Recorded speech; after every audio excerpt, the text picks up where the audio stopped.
Good morning, everyone. Magandang umaga po. Bukas kakanta na po si Jose Marichan.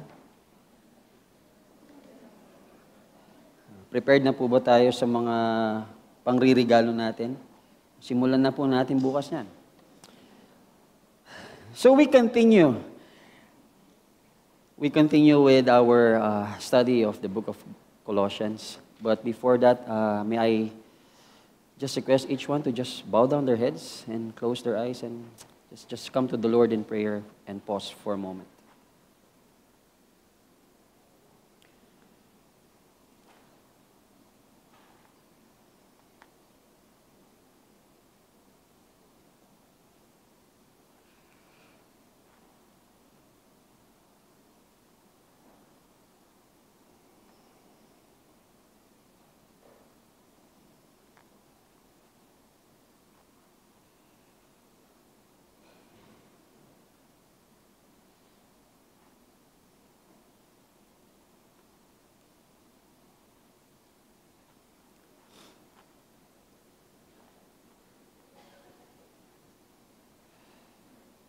Our dear Heavenly Father, we thank you again for this time.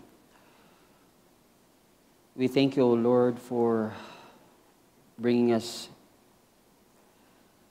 here in your sanctuary to gather together and worship you.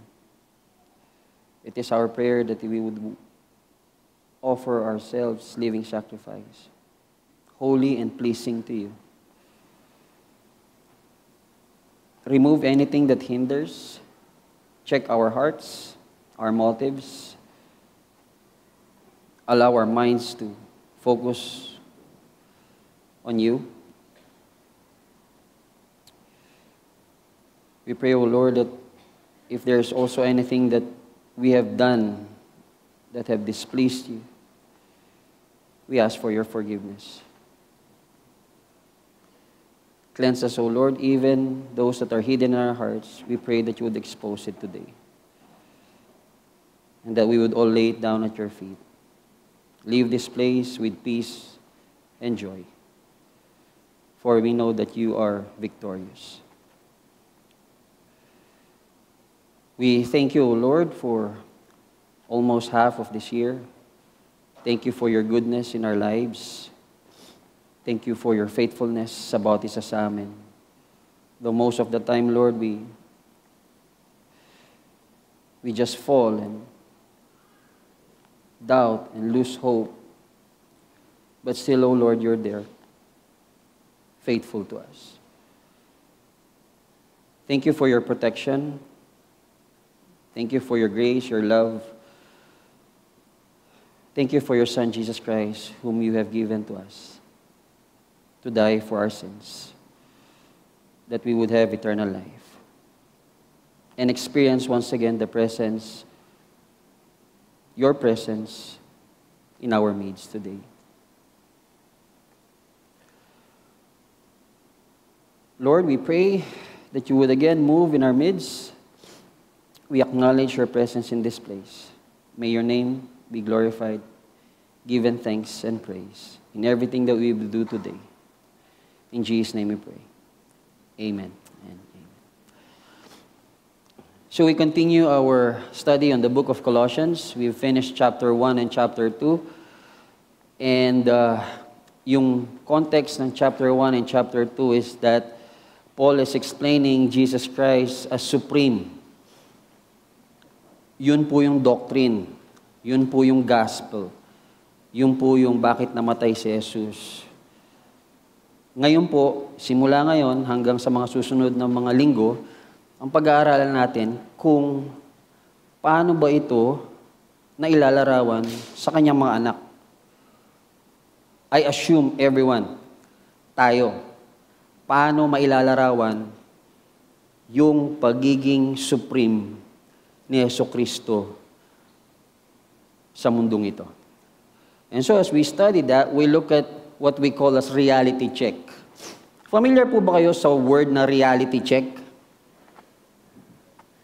Kung tatagalogin natin, magising tayo sa katotohanan. Yan. Nagkaroon na ba tayo ng pagkatulog sa katotohanan? At kailangan tayong magising? Yan po yung ibig sabihin yan. Umabot po ba kayo sa punto na meron kayong tinuturo sa mga kaibigan nyo, sa mga anak nyo, sa mga magulang, na kung saan bigla kayong pinaalalahanan, di ba ito yung turo mo? Oo nga, no. Sorry, Have you ever come to the point na as if life is okay, everything is doing well, but then you're hit hard with a disease, a cancer, and then you would say, sana pala. Dapat pala hindi ko na ginawa ito. Hindi sana ako nagkasakit. And then you're awakened. Ito kasi matagal nang tinuro sa akin pero hindi ko ginagawa. Naggising ka sa katotohanan. Today we'll be looking at that. Bakit? Kasi po, ito po yung context. Sabi po, sa verse na binasa natin, sabi niya, since then you have been raised with Christ, set your hearts on things above, where Christ is seated at the right hand of God. Set your minds on things above, not on earthly things. For you died, and your life is now hidden with Christ in God. When Christ, who is your life, appears, then you will also appear with Him in glory. Now, let's set the foundation of that verse, okay? Meron dyan nabanggit, you have died, you have been raised, set your hearts on things above, set your minds on things above, tapos meron siya sinabing, you also will be revealed in glory. Foundational po yan. Kailangan po natin yang tingnan ng maayos. You will notice there are two commands. Set your hearts and set your minds. Commands po yan. These are the things to do. As what? As one who died, as one who has been raised, as life is hidden in Christ, and as one who will in the future be revealed in glory. So, yan po ay utos. Ginagawa yan pag sinabing utos. Imperatives. Okay? Ngayon, yung tatlo po dyan, yung you have died, you have been raised, and you have been hidden in Christ, these are realities of a believer. These are realities of a follower of Christ. These are realities of someone who believe and receive Jesus Christ as their Lord and Savior. What does that mean? Ibig sabihin, tapos na yan, past na yan. Nangyari na yan, kanino? Sa inyo. Sa inyo na tumanggap, naniwala kay Hesu Kristo bilang Panginoon ninyo at tagapagligtas. These are realities of a child of God. Kailangan magising po tayo dyan. Ano ba ako?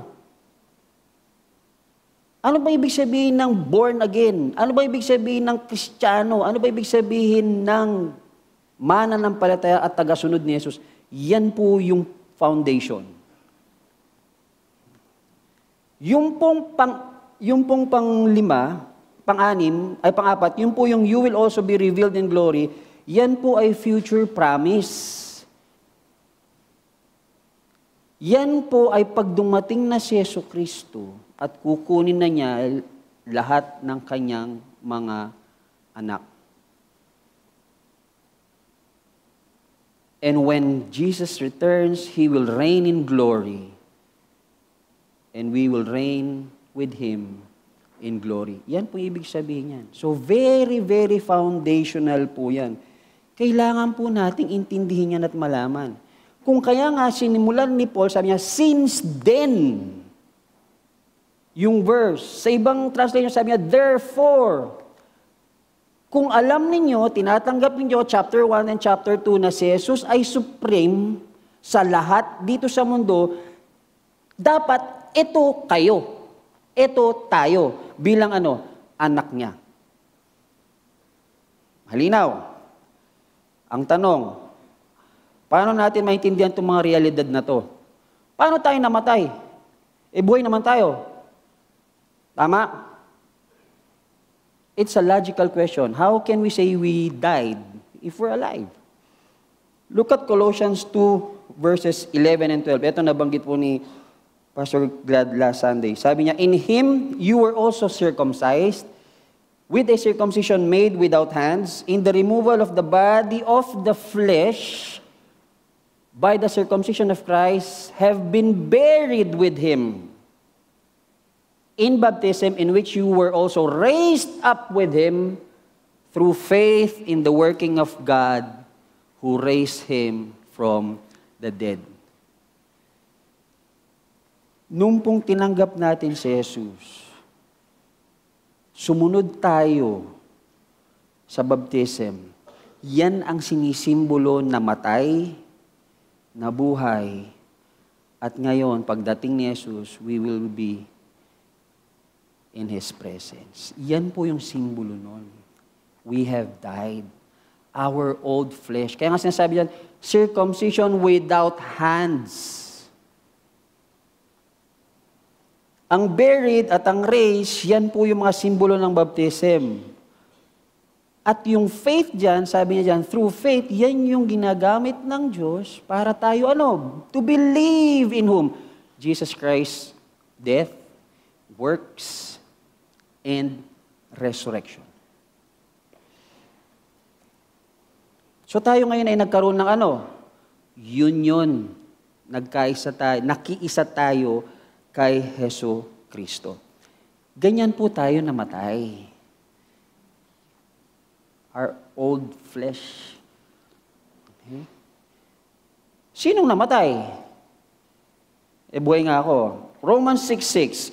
We know that the old self was crucified with Him in order that the body of sin might be brought to nothing, so that we would no longer be enslaved to sin. Ano yung namatay? Old self.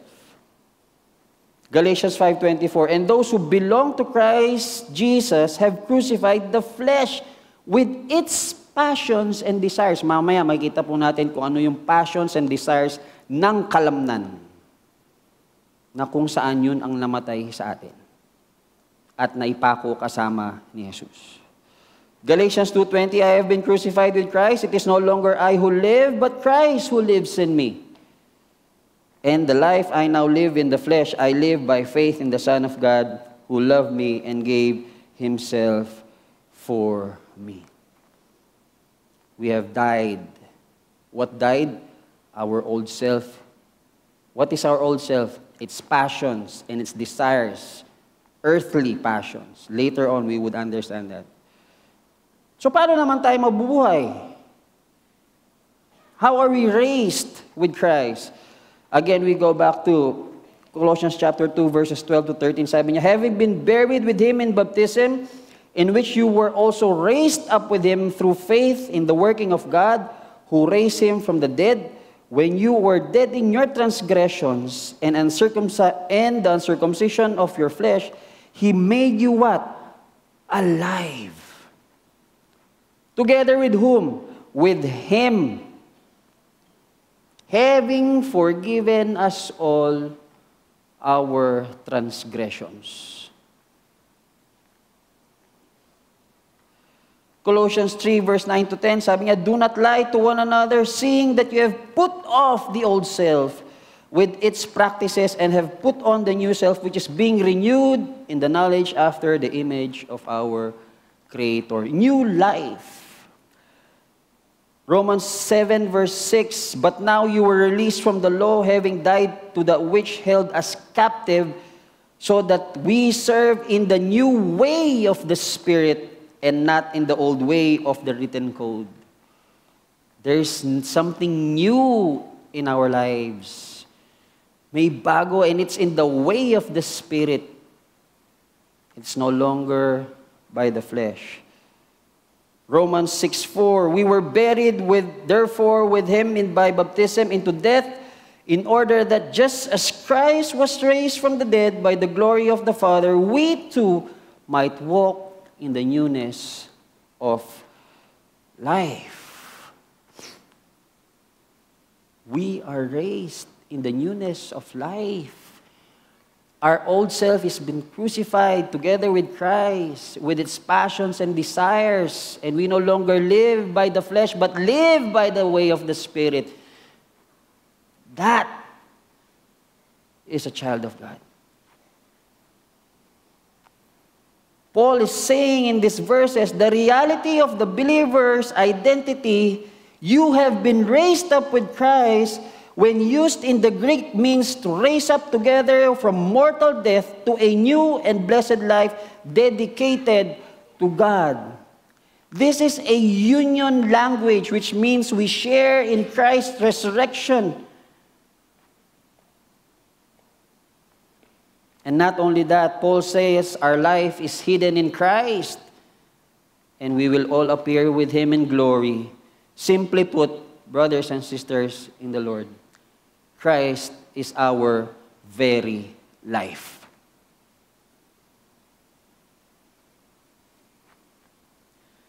John Calvin wrote, sabi niya, we must remember this. As long as Christ remains outside of us, and we are separated from Him, all that He has suffered and done for salvation of human race remains useless and of no value for us. If we cannot understand and believe who we are in Christ, everything that He has done on the cross has no value and worth sa atin. Walang kwenta. Ano ang realidad ngayon, mga kapatid? Christ is not outside of us. We died and rose with Him. He is our identity.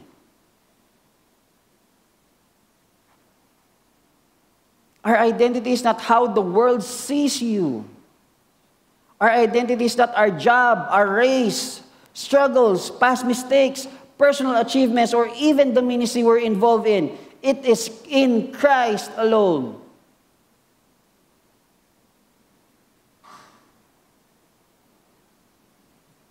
We need to wake up.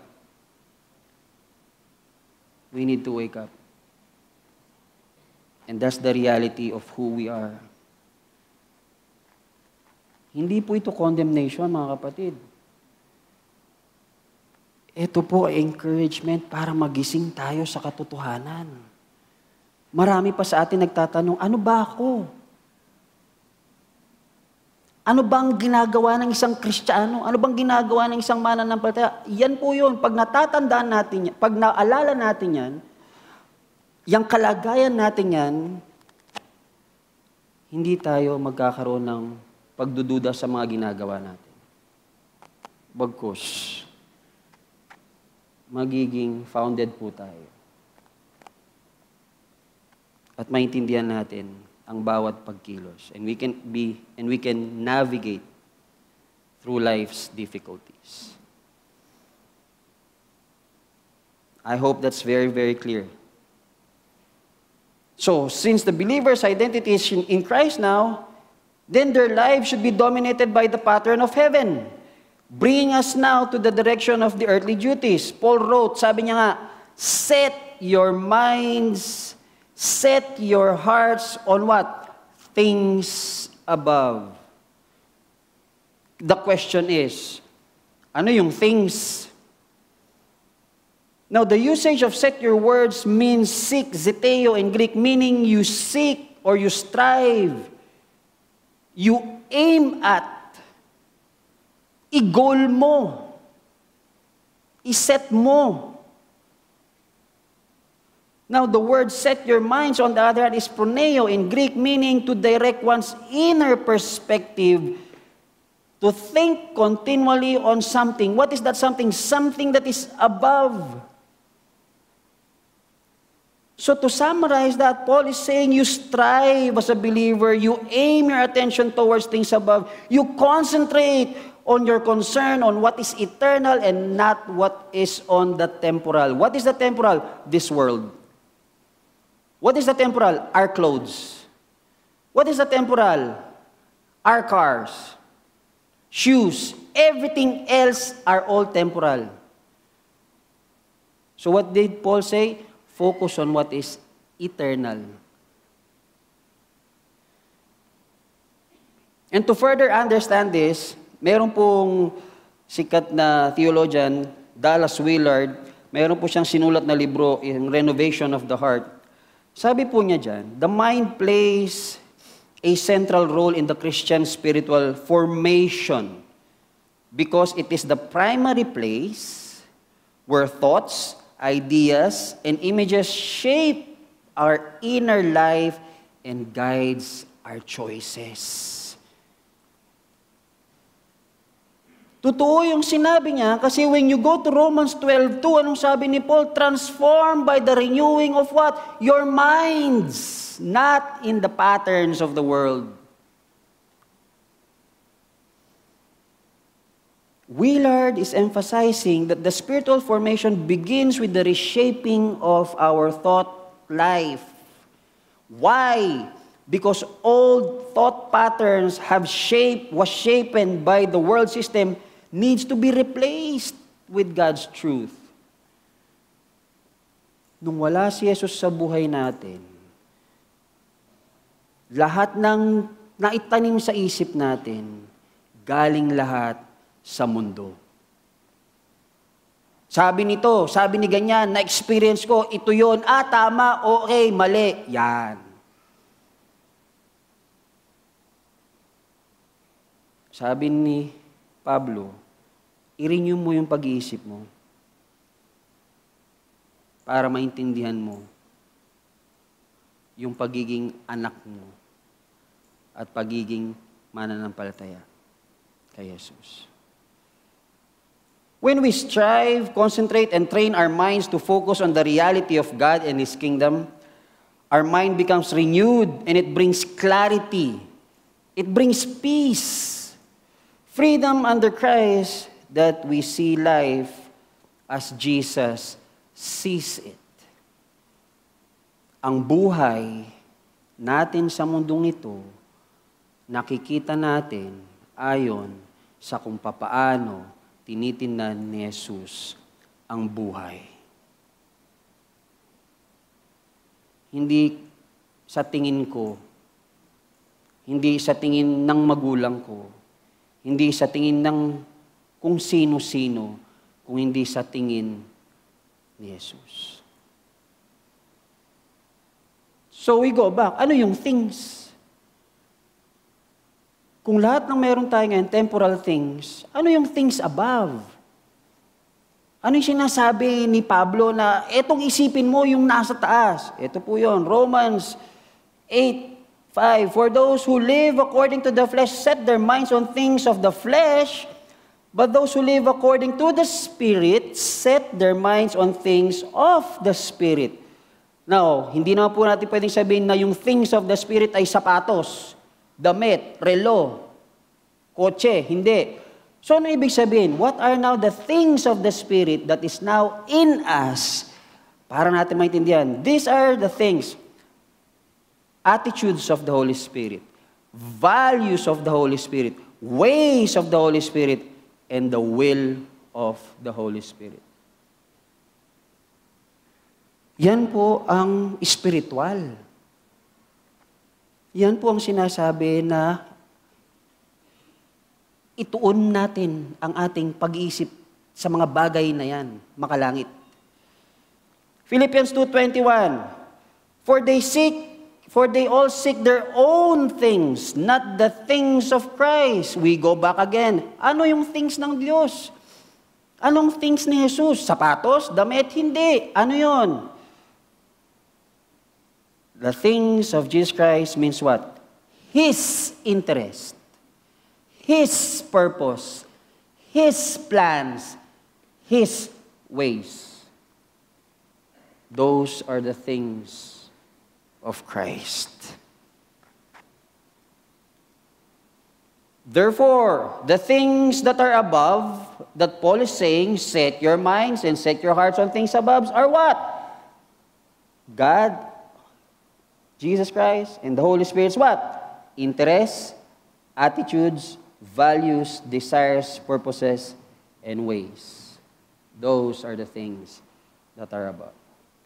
Later, we will understand bakit yan. Kasi, i-compare na kagad yan ni Paul doon sa mga set your things on the earth. And these are you before you became a child of God.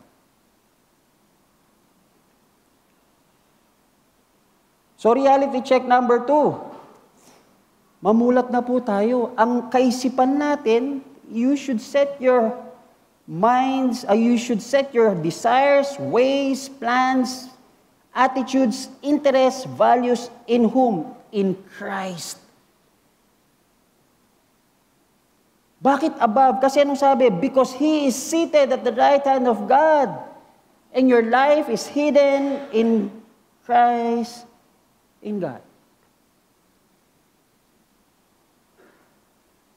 Our true life is hidden with Christ and in God. Do not seek the life that is on this earth. Don't let the life on earth be more precious to you than Christ.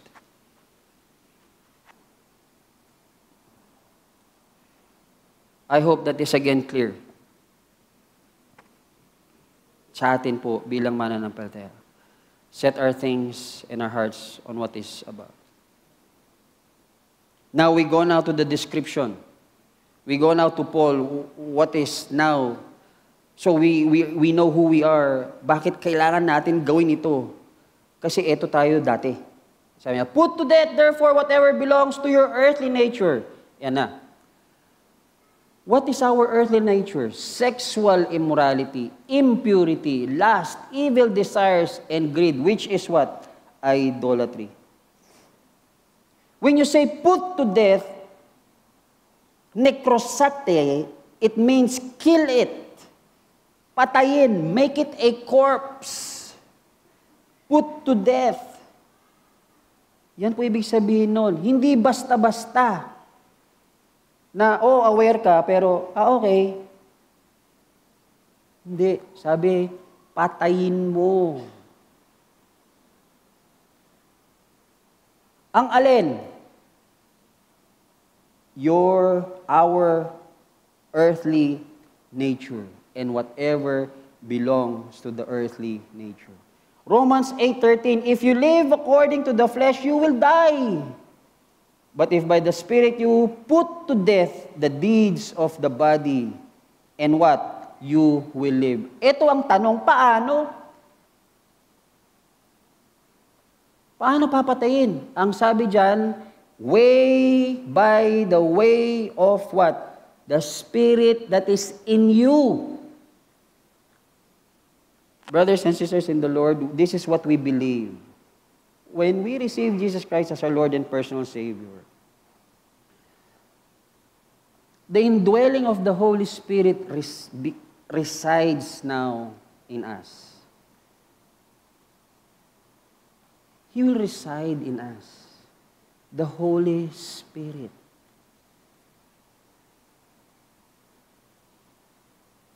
Because why do we need to understand this? Because there are other teachings that you need to do something to receive the Holy Spirit. This church, as I believe, when we receive Jesus Christ as our Lord and personal Savior, follow through water baptism, the Holy Spirit resides in each and everyone who believes and receives Jesus Christ as their Lord and Savior. That is a reality that we need to understand now. Because how to put death yung ating earthly nature is by way of the Holy Spirit. And if we don't have the Holy Spirit, paano nga naman natin papatayin yan? Hindi natin kakayanin yan. How do we know that? When you look at Ephesians 6:16, 17, sabi niya, in all circumstances, take up the shield of faith, in which you can extinguish all the flaming darts of the evil one, and take the helmet of salvation and the sword of the Spirit, which is the Word of God.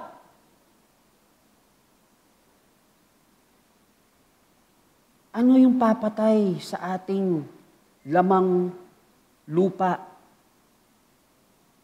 Ang banal na spirito na nananahan sa atin.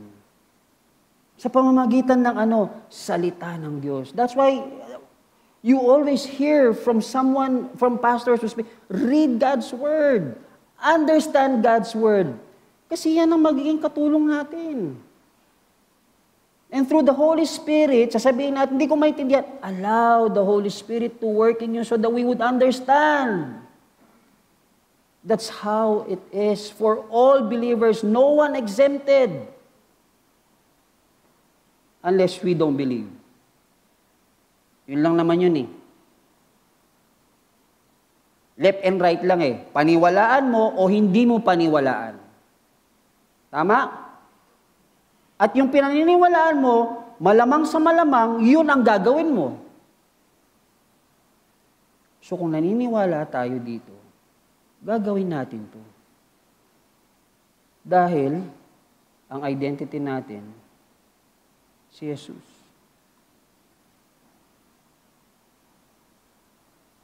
So as we can say now, to put death the deeds of the body means we need to use the sword of the Spirit, which is God's Word, to deliver us from what? This earthly nature. Pag babalikan natin yung buong binasa natin passage, ang sinasabi niya doon, for your body is being renewed, what? In the knowledge of what? Of the Word of God.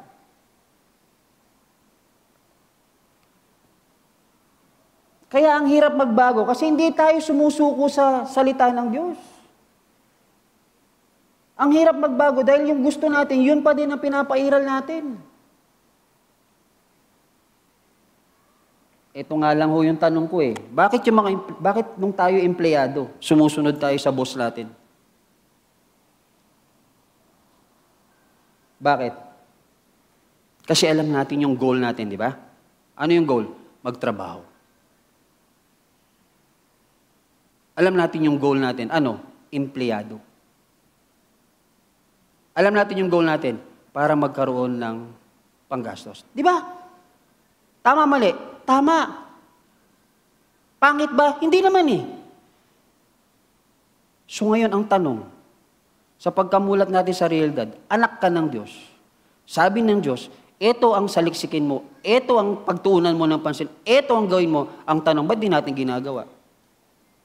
Kasi hindi pa natin itinatapon at pinapatay yung laman natin na punong-puno pa din ng kasalanan. Andun pa din yung mga bahid.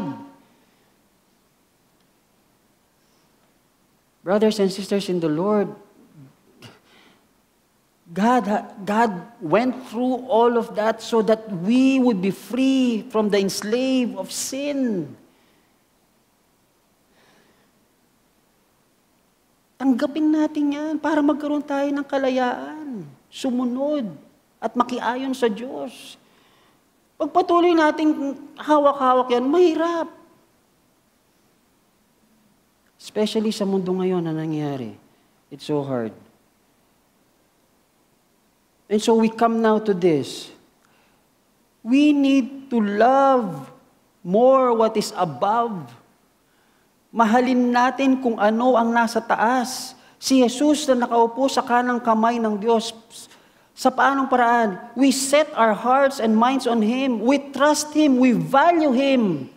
That's the way of the Holy Spirit. And that is the way the Holy Spirit is going to sever or cut or remove or put to death, help us the root of temptation, which is what? Idolatry, evil dreams, desires, impurity, sexual immorality, and greed. That's how we will be able to put to death our earthly nature. Ano ito? Yan na yung next na tanong. Ano ito? Basahin po natin. These are the following, and Paul lists it. Sabi niya, sexual immorality, impurity, passion, evil desire, greed, idolatry.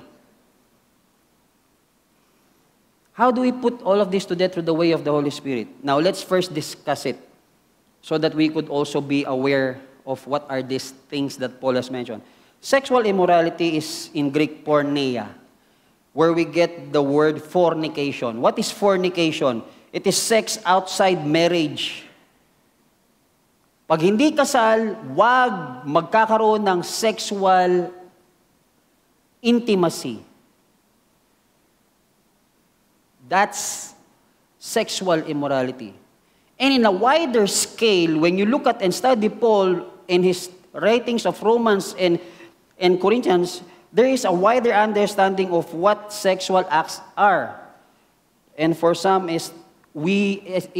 for some it is the distortion of the normal sexual intimacy that God has created. Mga kapatid, hindi naman masama ang sex. Diyos ho din ang naglikha niyan. But used not in the context of marriage, diyan hindi maganda. At saka kung ina-alter natin kung ano yung sex, that's another topic, but that is what sexual immorality means. Now, when you go now to impurity, it says that akatarsia, which means uncleanliness, but on a wider perversion. Ibig sabihin, hindi lang siya karumihan. There is more to that. When you go to Romans 1:24 to 27, ito po maganda. Paul made mention of what impurity means. Sabi niya, and according to this passage, impurity is defined by Paul is what? Homosexual impractices. So, ibig sabihin, hindi po lang uncleanliness. Now, we go to passion. The other word is translated lust. But what this means is pathos, meaning uncontrollable passion. Hindi nyo makontrol yung inyong mga desires. Yung passion ninyo. Now, when it comes to ordinary desire, okay lang naman yan. But when it becomes elevated, then that becomes a problem. Evil desires. It means craving, longing, desire for what is forbidden. Ano yung bawal? Yun ang palagi nating gusto. Sabi nga, di ba? Masarap ang bawal. Yan. Greed, pleonexia, which means desire to have more, covetousness, desire of the soul to have either more and possess more and more than what you have already. Idolatria, which means the worship of false gods. Now, the idolatry here is not just worshiping false gods. The idolatry here in the scripture is also this. It is anything on earth that competes with Jesus Christ's supremacy in your life.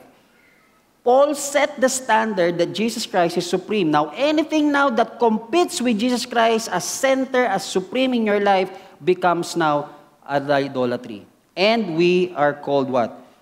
Idolatrous. So simply put, don't make anything on earth become an idol to you. They are meant to be used with thanksgiving, thankfulness, but never meant to compete with Jesus Christ. Ang taong hindi makontento sa kung ano-anong meron siya at kinaiinggitan ng kapwa kung ano ang meron sila ay idolatry. Anumang bagay o gawain na mas nagbibigay ng atensyon kaysa kay Jesucristo ay idolatry. Kaya nga sabi niya, seek and be satisfied on the things above and not the things below, for you will become idolaters. And then we look at the next. Sabi na naman niya dito, but now you must rid of yourself of all these things. Nagbanggit na naman siya. Anger, rage, malice, slander, filthy language from your lips. Do not lie to each other, since you have taken off, tinanggal, your old self with its practices and have put on the new self, which is being renewed in the knowledge and image of its Creator. Here there is no Greek or Jew, circumcised or uncircumcised, barbarian, Scythian, slave or free, but Christ is all and is all. These are now attitudes, anger, agitation of the soul, violent emotions. Pwede bang magalit? Pwede naman. Pero sabi niya, sa galit mo, huwag ka dapat magkakasala. Mayroon pa din kailangan nating tingnan. Wrath, which means outbursts, and other passages in it's rendered as thymos, meaning outbursts of anger. Malice, which means it's an attitude of ill will toward the person. Masaya ka pag yung kapatid mo, kaibigan mo, kapwa mo ay successful. Masaya ka pag yung kapatid mo, kaibigan mo, kapwa mo ay nalulungkot. Nalulungkot ka naman pag yung kapwa mo, kapatid mo, kapwa mo ay successful. That's ill feeling. Slander. It is a speech that destroys or tears down others, spreading bad news about a person. Chismis. Pero minsan, wina-water down natin, sabi natin, sharing naman yun, pastor. Hindi po siya chismis. Mamaya makita po natin yung mga ganong terminologies. Dahil pagdating po nung sunod, sabi niya, filthy language. Shameful or abrasive speech. What else? Lying. You speak deliberately falsehood. Followers of Christ don't lie. Followers of Satan lies, but not followers of Christ.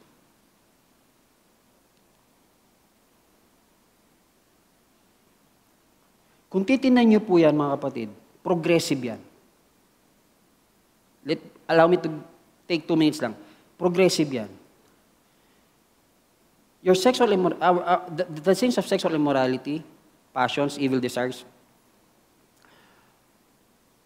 yang mga yan yung laman natin. We have that. Ako meron din ako niyan before I was a believer. But this is the thing. When you continuously consume yourself on those things, you pursue them every time. You want them every time. Pag hindi mo nakuha, ano nangyayari? Nagagalit ka. Pag nagalit ka, ano nangyayari? You burst into rage.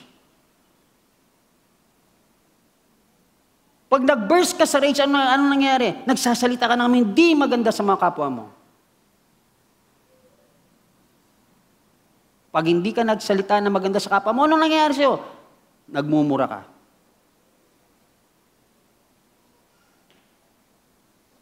At pinasisinungalingan mo sila. See, it's progressive. That's why when you think of what is heavenly, those things will disappear. Mamamatay ang mga yan. The Holy Spirit will help us. So reality check number 3, ano yun? You must put to death whatever belongs to the earthly nature. Its ways, its plans, its attitudes, its interests, its values. Why? Because Christ is seated at the right hand of God and your life is hidden in Christ, with Christ in God. Paul says, if you have been raised with Christ, your life is hidden in Christ, then you must kill, put to death what doesn't belong to the new life. These sins are not just mistakes, they're expressions of a life that is spiritually dead. Sabi po ni John Owen, be killing sin or it will be killing you. Wag ho nating alagaan yung kasalanan. Madalas po, justify pa natin yung mali ng ginagawa natin. Gusto ko lang pong i-quote yung sinabi ni Mayor Vico. Hindi ko alam kung fan kayo ni Mayor Vico. Popular ngayon, trending ngayon yung corruption, di ba? Natanong siya.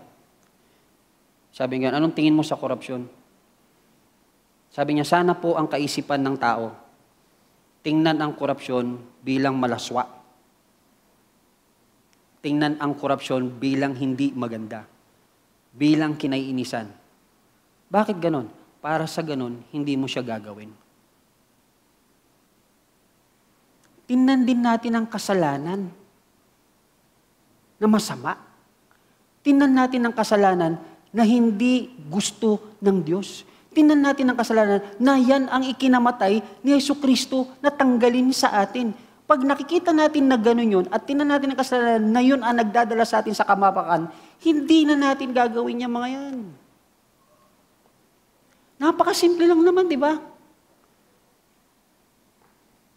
Napakasimple lang. Yung sasabihin, wag mong gawin yan, mamamatay ka. Napakasimple. Kailangan pa bang elaborate yun?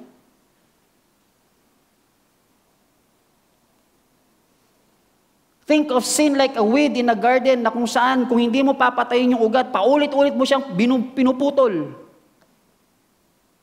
You need to remove it from its roots. And as followers of Christ, as God's children, we need to put to death because Christ has already nailed it on the cross. Ipinako na niya yan, mga kapatid. Huwag na natin siyang babalikan. Number 4, and will be the last. Reality check number 4, since we need to put off, tayo ngayon ay magsusuot ng bagong kasuotan at ating tatanggalin ang lumang kasuotan. To put off means to lay aside, remove as clothes. To put on means to be clothed, ibalik, magsuot ng bago. As a believer is to put removing old self and to put on a new self, a new way of life. She must conduct himself, herself, in accordance with his or her new position. This new self needs constant renewal or refreshing as it is mentioned in the passage in order to keep victorious over sin. The continuous setting of our minds, the continuous setting of our hearts and the things above, getting deeper in knowledge of who Jesus Christ is, understanding, reading His Word, that will keep us victorious over sin. Sabi po, 2 Corinthians 4:16, though outwardly we are wasting away, yet inwardly we are being renewed day by day. We are constantly being renewed through the process of sanctification in order that in the days to come, we would be more like who? Jesus Christ. The renewal takes place as we come to a personal deep knowledge and fellowship with Jesus Christ. And this renewal is according to the image of our Creator. Therefore, we become increasingly like our Lord and Savior Jesus Christ as we refresh our new nature, yielding to the Holy Spirit's sanctifying work. And in Christ, all barriers will be destroyed. Kaya nga sabi niya, there will be no more distinctions, no more nationality, no more religious, no more culture, no more economic or social distinctions among human beings. All of human distinctions will be overruled and transfigured by what? Our union in Jesus Christ, for Christ is all and is in all. We are raised in Christ, therefore we should set our hearts and mind on what is above. We are dead in Christ, therefore we should put to death the earthly nature. We can become like Christ, therefore we must put off the old self and put on the new self and allow the Holy Spirit's working in our lives, making us more and more like into the image of our Creator. You have been raised. The question is, do you like it? Gusto niyo ba? Let me end with this. Paul gives us a serious reality check in his letter to the Colossians. He is not just calling us to believe differently. He is calling us to live differently. If your life has been hidden with Christ in God, then your life on earth should reflect the hidden treasure. That means your affection should be set on things above, not below.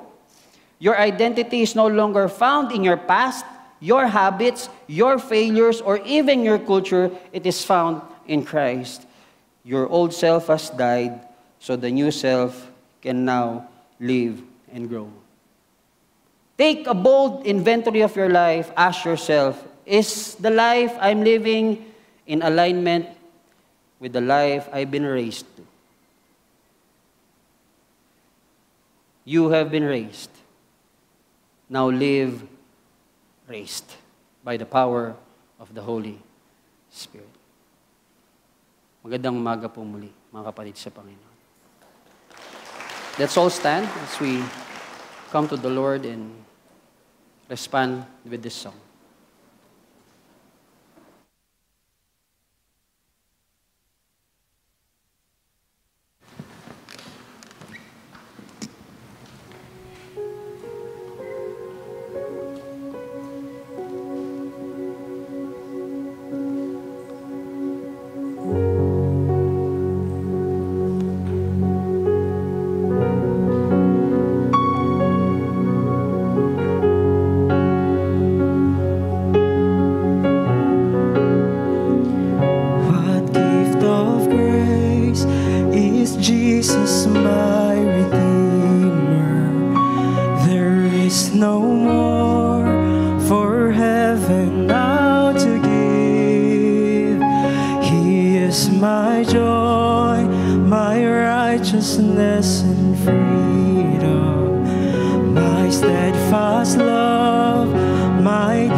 It has been paid, for Jesus bled and suffered for my pardon, and he was raised to overthrow the grave.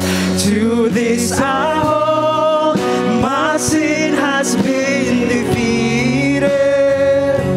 Jesus now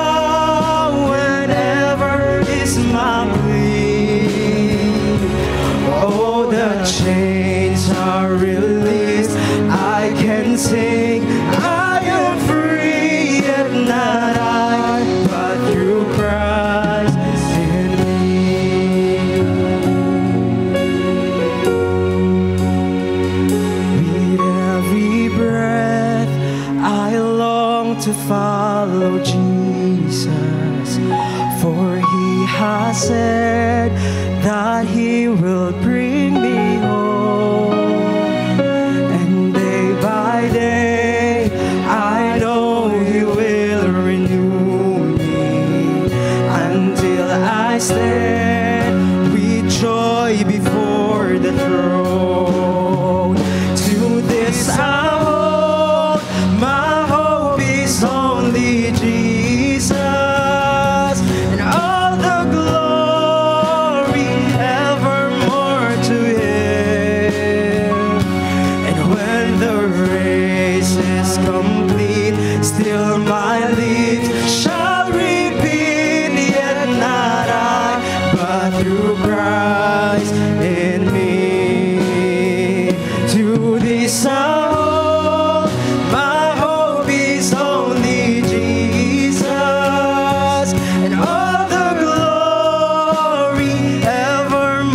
to Him.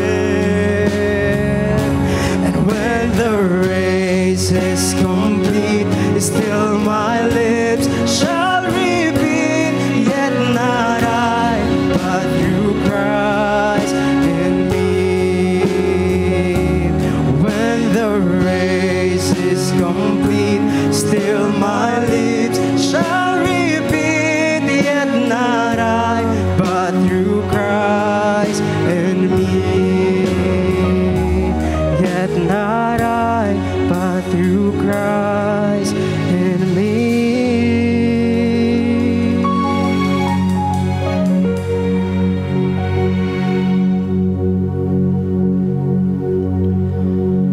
Lord, we thank you for the reminder. It is our prayer today and forevermore that we would live the reality that we have died, but now we are raised, and now we are living, and our life is hidden in you. And that through day to day, we'll be sanctified through the power of your Holy Spirit. In Jesus' name we pray. Now, the one who is able to keep you from falling and to present you blameless in the presence of His glory, to the only God, our Savior, through Jesus Christ, be glory, majesty, dominion, and authority before all ages, now and forevermore. Amen and amen. Have a blessed week. God bless you, brothers.